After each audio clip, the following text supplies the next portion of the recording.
નાસરનગરના ડિમોલેશનનો મામલો ખૂબ જ વધતો જઈ રહ્યો છે।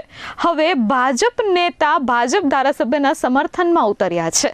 કાજલ હિન્દુસ્તાનીએ વિનુ મોરડિયા પર જે આક્ષેપ લગાવ્યા છે તેને લઈ હવે ભાજપ નેતાનું નિવેદન સામે આવ્યું છે। સુરતના નાસિરનગરનું ડિમોલેશન હવે ભાજપ નેતાઓ માટે સમરાંગણ બન્યું છે। ધારાસભ્ય વિનુભાઈ મોરડિયાના સમર્થનમાં શિક્ષણ સમિતિના પૂર્વ ઉપાધ્યક્ષ અને પૂર્વ કોર્પોરેટર ડોક્ટર સ્વાતિ સોસા ઉતર્યા છે। સ્વાતિ સોસાએ કહ્યું કે કાજલ હિન્દુસ્તાનીમાં સમજ ઓછી છે, એટલે ધારાસભ્ય વિનુભાઈ મોરડિયા વિશે આ પ્રકારના નિવેદન કરી રહ્યા છે। ધારાસભ્ય વિનુભાઈ મોરડિયા વિશ્વ હિન્દુ પરિષદમાં કામગીરી કરી ચૂક્યા છે।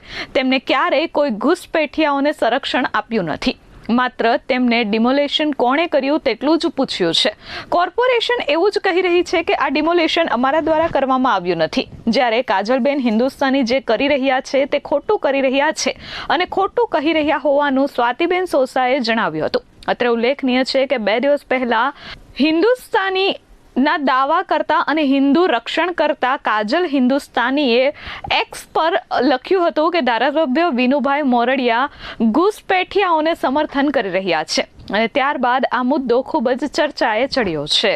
મારું નામ ડોક્ટર સ્વાતિબેન મનુભાઈ સોસા છે। હવે 14 દિવસ પહેલા નાસિરનગરમાં ડિમોલિશન કરવામાં આવ્યું હતું ઝુંપડપટ્ટીનું, અને અમારા સ્થાનિક ધારાસભ્ય છે વિનુભાઈ મોરડિયા દ્વારા એમના દ્વારા સંકલનમાં સવાલ પૂછવામાં આવ્યો હતો કે ભાઈ આ ડિમોલેશન કોના દ્વારા કરવામાં આવ્યું છે, પરંતુ તે સમય પર કોર્પોરેશન દ્વારા વિનુભાઈને જવાબ આપવામાં આવ્યો હતો કે ભાઈ આ ડિમોલેશન અમારા દ્વારા કરવામાં આવ્યું નથી। એટલે સ્થાનિક ધારાસભ્ય તરીકે એવું પૂછ્યું એમણે કે ભાઈ તમે નથી કર્યું તો આ ડિમોલેશન કોણે કર્યું, અને એ બાબતથી એ લોકો આગળ વધ્યા અને એ પ્રમાણે જે પરિસ્થિતિ છે તમે બધા જાણો છો।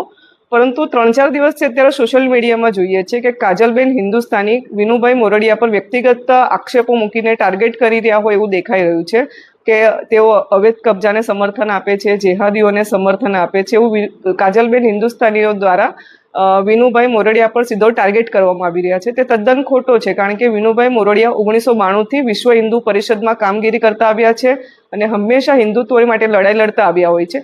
એમણે કોઈ પણ ઘૂસપેઠિયાને સમર્થન નથી આપ્યું। એમણે ખાલી એક જ સવાલ પૂછ્યો તો એ બી એમના મત વિસ્તારમાં આવતો હતો એટલા માટે કે ભાઈ આ ડિમોલિશન કોના દ્વારા કરવામાં આવ્યું છે, પરંતુ કાજલીબેન હિન્દુસ્તાની દ્વારા પૂરી વાત જાણ્યા વગર કે પૂરી સમજ મેળવ્યા વગર ખોટું વિનુભાઈને વ્યક્તિગત ટાર્ગેટ કરીને સ્ટેટમેન્ટ આપવામાં આવી રહ્યું છે, તે તદ્દન ખોટું છે।